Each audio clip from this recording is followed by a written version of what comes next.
Assalamualaikum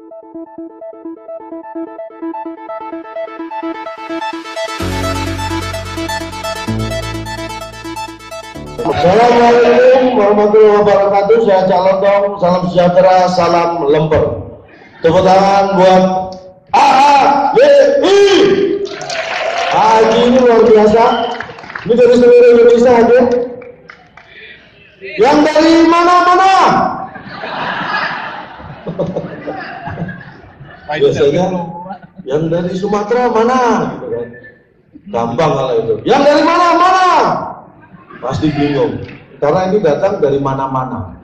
Itulah Bhinneka Tunggal Ika di sini berkumpul. Saya senang sekali bisa hadir di acara yang luar biasa ini, Top Agent Award dari Asosiasi Asuransi Jiwa Indonesia. Saya sudah mengasuransikan jiwa saya.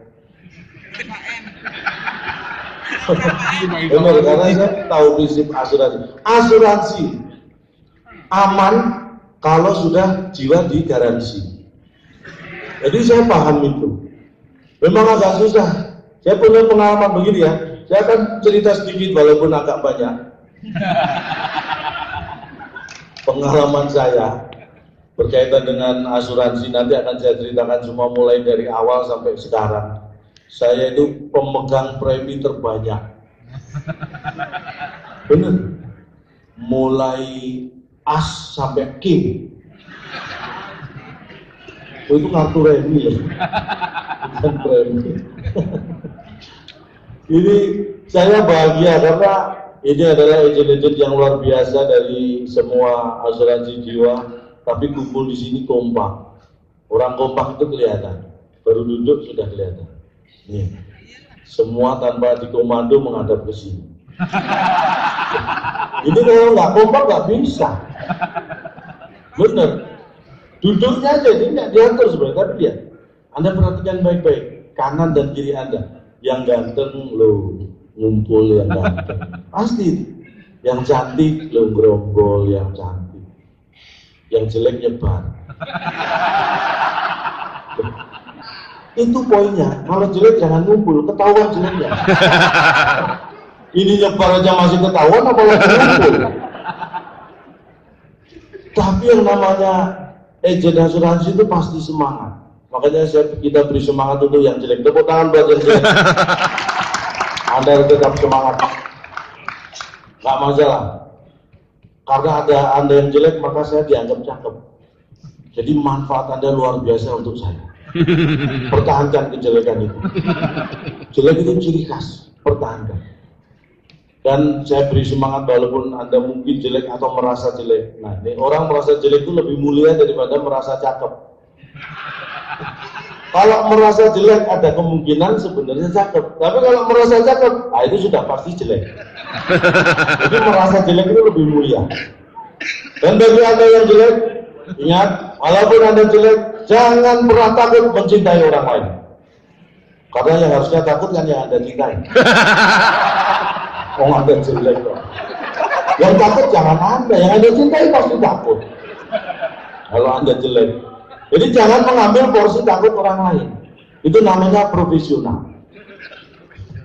Profesional dalam kejelekan.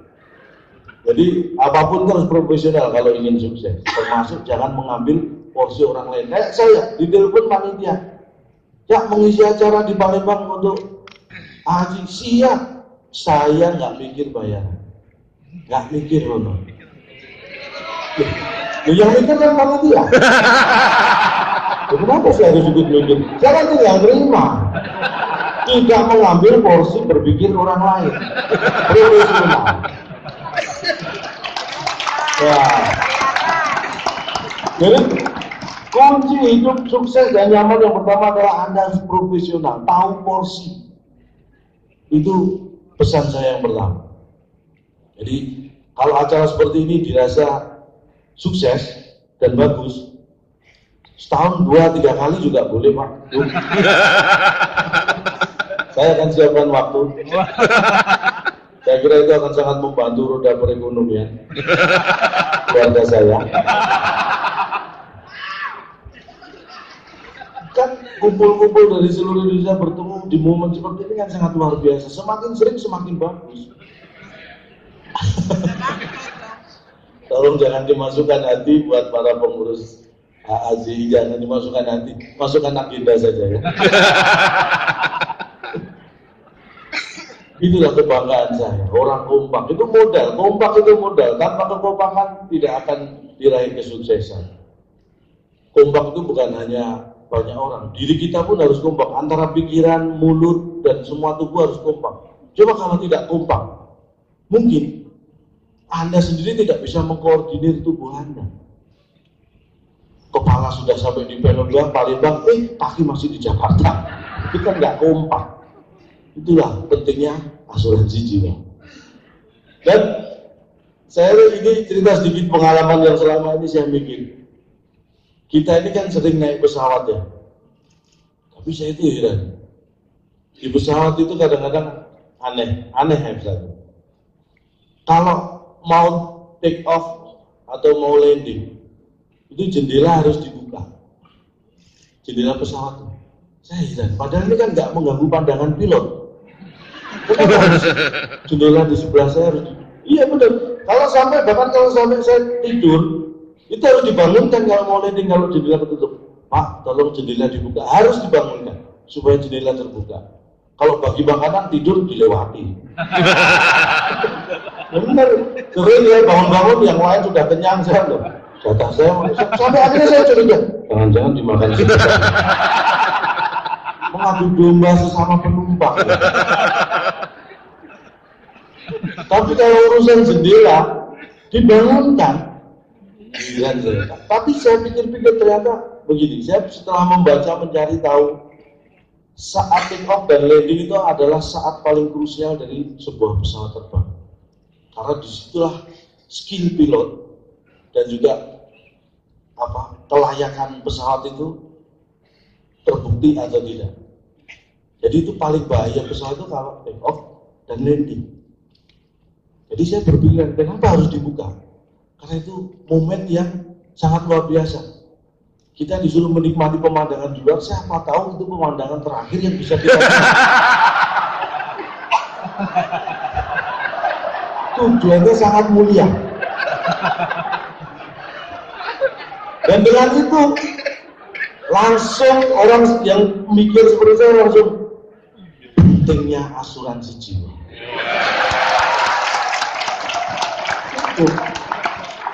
Jadi kita harus berterima kasih pada maskapai itu, kalau bisa asuransi jiwa ini bekerja sama dengan maskapai. Kadang-kadang benar, saya ingat pesawat itu banyak yang aneh sebetulnya. Salah satunya itu. Yang kedua, nih lucu lagi. Ada yang lucu lagi nih. Kalau saya duduk di depan tertulis jelas sekali. Yang namanya memindahkan pelampung, apalagi membawa pulang, itu hukumannya bisa 1 tahun penjara atau denda 100 juta. 200 juta atau 2 tahun. Kira-kira seperti itu. Itu pelampung kalau kita pindahkan. Tapi anehnya, sebelum pesawat terbang, kita diajari cara pakai pelampung. Ini kan kita dijebak. Untung saya imannya kuat, gak saya ikuti. Kalau saya ikutin, wah 200 juta Pak. Mindahin aja dendanya 200 juta, apalagi pakai kan. Nah ini kita diajari cara pakai, cara mengencangkan, meniup. Ini kan dijebak. Hati-hati. Benar. Nah, kalau orang mikir seperti saya, nah inilah pentingnya asuransi jiwa. Bayangkan orang yang tidak punya asuransi jiwa pada kondisi seperti itu, pesawat sudah terbang, di atas terjadi sesuatu, tiba-tiba ada berita untuk punya inisiatif.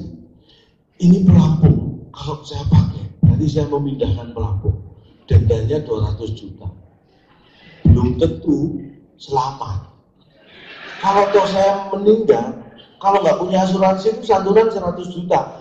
Dendanya 200 juta. Sudah mati, utang 100 juta. Betul. Itu orang yang nggak punya asuransi mikir. Kalau punya asuransi, tenang. Karena gantinya lebih besar. Itulah pentingnya asuransi jiwa.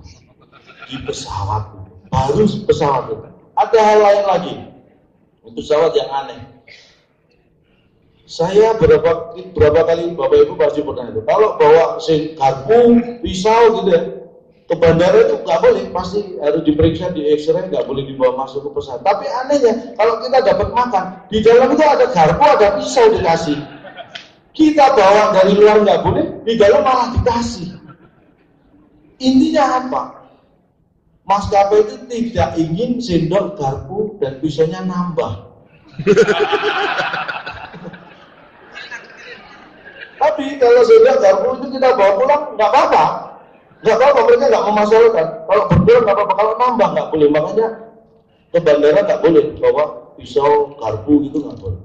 Ini hal-hal yang menurut saya unik ya. Dan kadang-kadang kita harus banyak belajar di sini.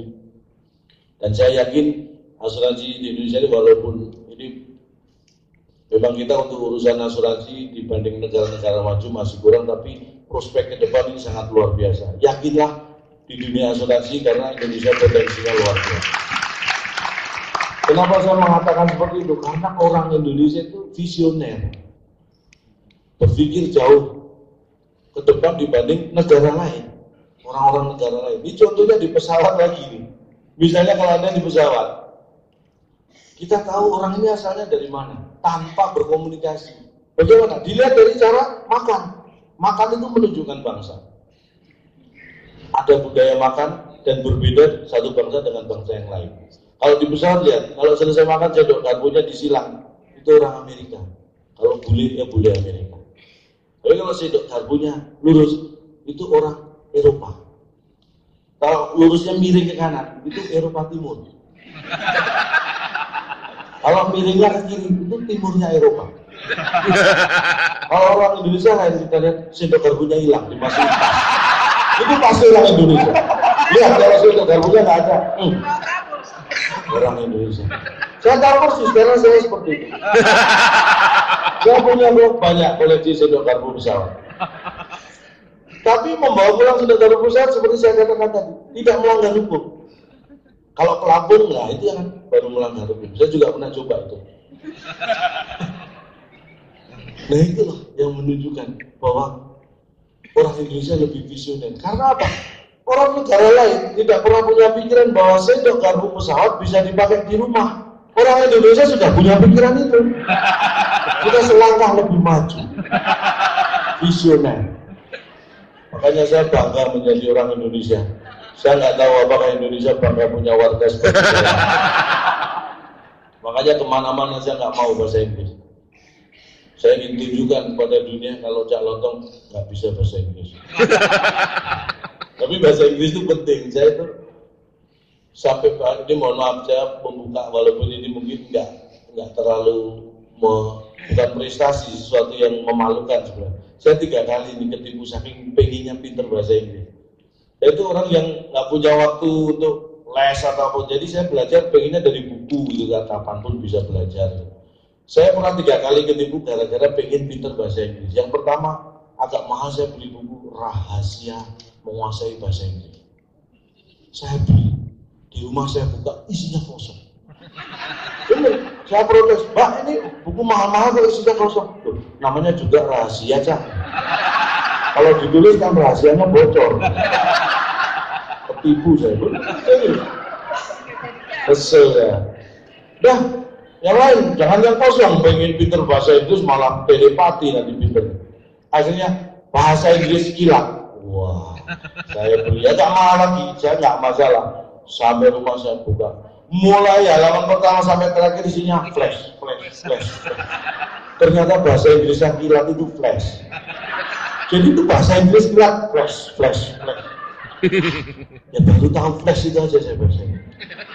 Terakhir akhirnya saya 20 menit lancar berbahasa Inggris. Nah kalau ini baru terbukti, paling mahal saya. Bener.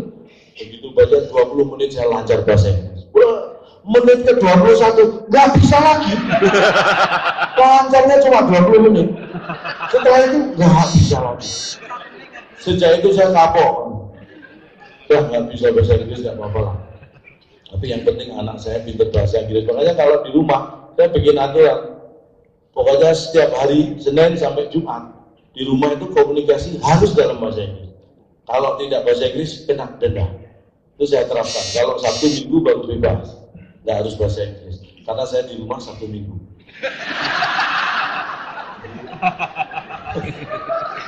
Jadi cukup fair lah ya.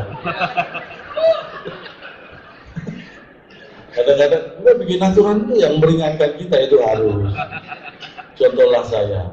Kadang-kadang itu anak saya pintar bahasa Inggris. Saya nggak pintar bahasa Inggris, nggak masalah. Yang penting anak saya kan, saya katakan kita harus optimis.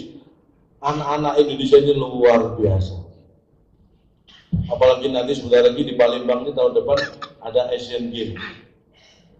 Ini negara Asia. Kalau SEA Games itu Asia Tenggara. Dulu kita sering juara umum di Asia Tenggara ya. SEA Games itu dulu kita sering juara umum. Kalau sekarang kita sudah umum nggak juara. Sebenarnya hanya dibolak-balik aja. Sama sebenarnya, kita tetap Indonesia. Cuma dulu sering juara umum, sekarang umum sering nggak juara. Dan kembali ke optimisme kita kepada generasi. Dan saya katakan asuransi ini akan berkembang karena kita punya generasi yang luar biasa. Generasi kita ini ya, kalau kita bandingkan itu jauh lebih pintar dibanding anak-anak seusianya di negara maju. Saya sampai melakukan survei. Di Indonesia, di Inggris, di Amerika, di Jerman. Di 4 negara saya survei. Kenapa saya katakan begitu? Anak kita ini menguasai banyak ilmu. Sedangkan negara lain itu anaknya gitu-gitu aja. Contoh nih, contoh.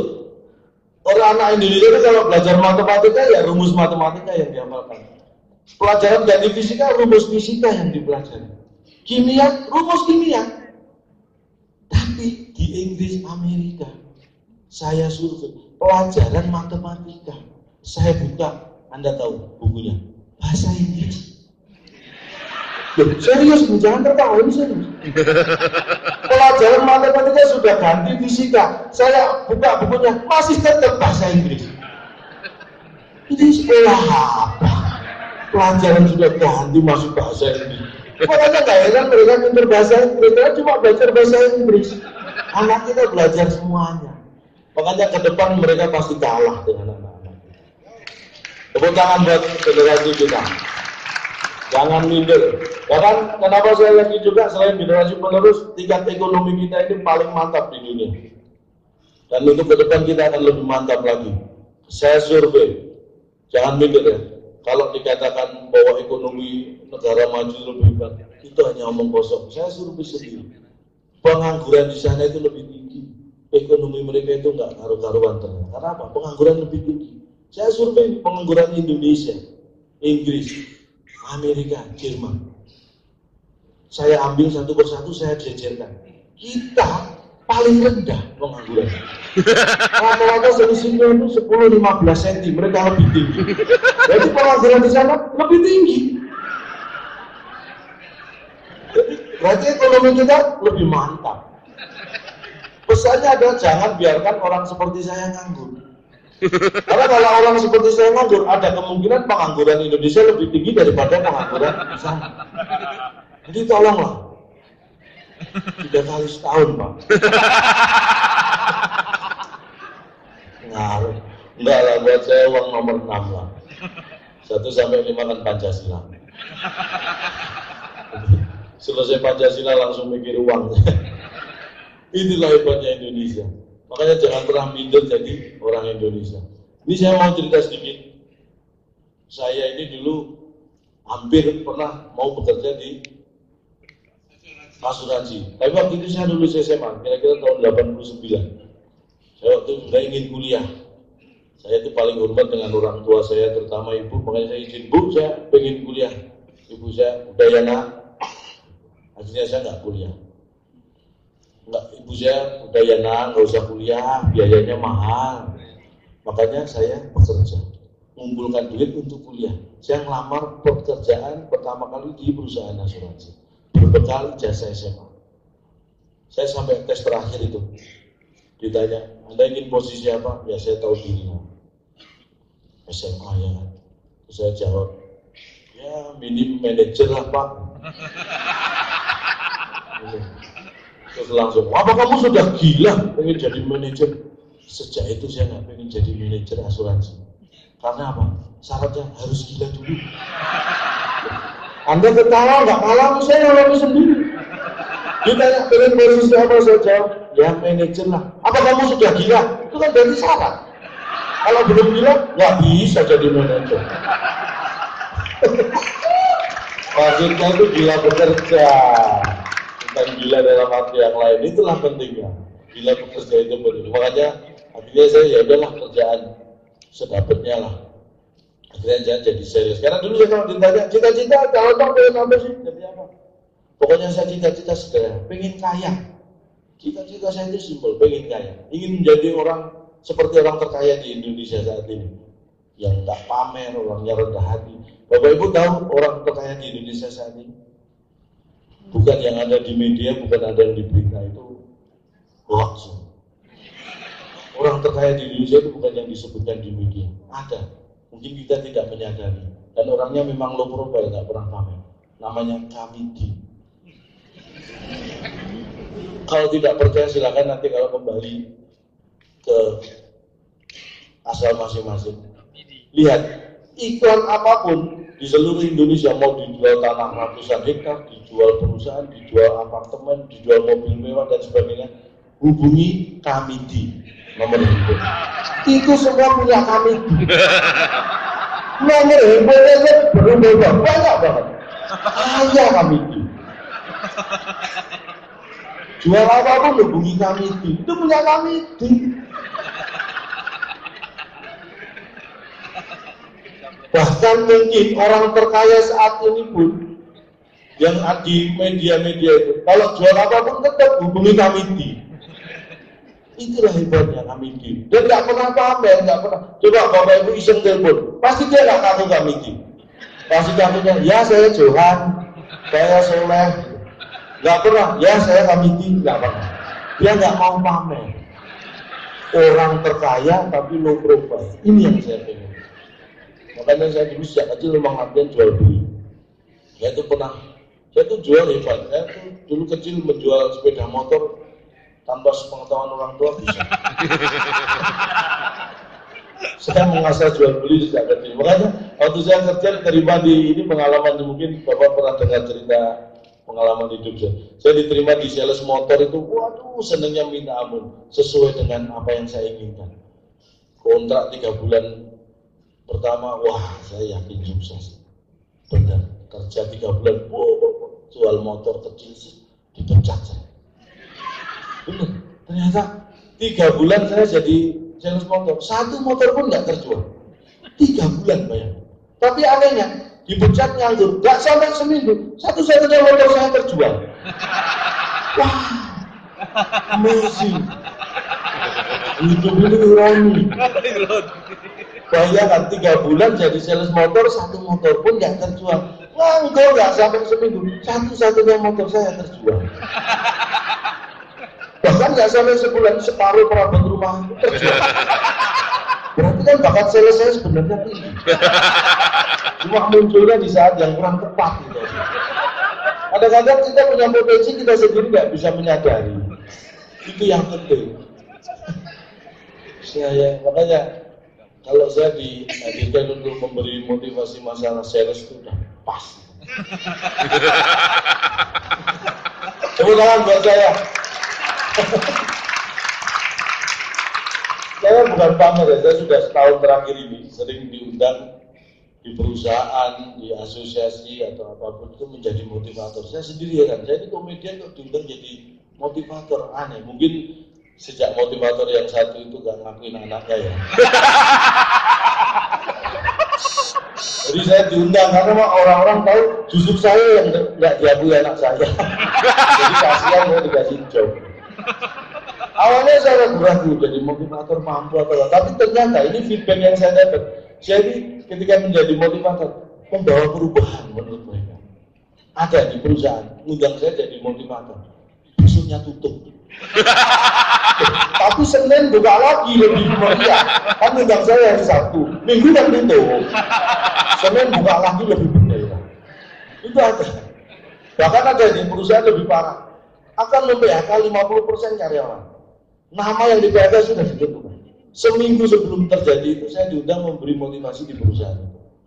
Dan saya bersyukur karena seminggu berikutnya saya dapat kabar 50% karyawan yang namanya sudah ditentukan akan di PHK, semua itu batal di PHK. Karena yang di PHK 50% lainnya. Jadi minim saya membawa perubahan nama-nama yang tidak. Perubahan itu tetap ada. Jadi saya bersyukur, makanya saya optimis. Karena filosofinya seperti ini. Kenapa saya memakai nama Cak Lontong? Itu filosofinya. Nama itu membawa rasa. Karena lontong itu filosofinya kan mengenyangkan. Saya berharap kehadiran saya itu bisa mengenyangkan secara fisik maupun psikis. Harapan saya. Makanya saya pakai nama Cak Lontong. Karena nama membawa rasa. Kalau saya sebut gula, membawa rasa manis. Saya sebut garam, membawa rasa asin. Nama membawa rasa. Makanya anak saya pertama, saya beri nama supaya saya mengingat proses kelahirannya. Anak saya pertama itu, waktu istri saya ingin merasa mau melahirkan, posisi di rumah. Saya antar pakai mobil, bawa ke rumah sakit, tahu sendiri Jakarta macetnya minta ampun. Belum sampai rumah sakit, di tengah jalan anak saya lahir. Makanya langsung saya beri nama Jonathan. Brojol karena kemacetan.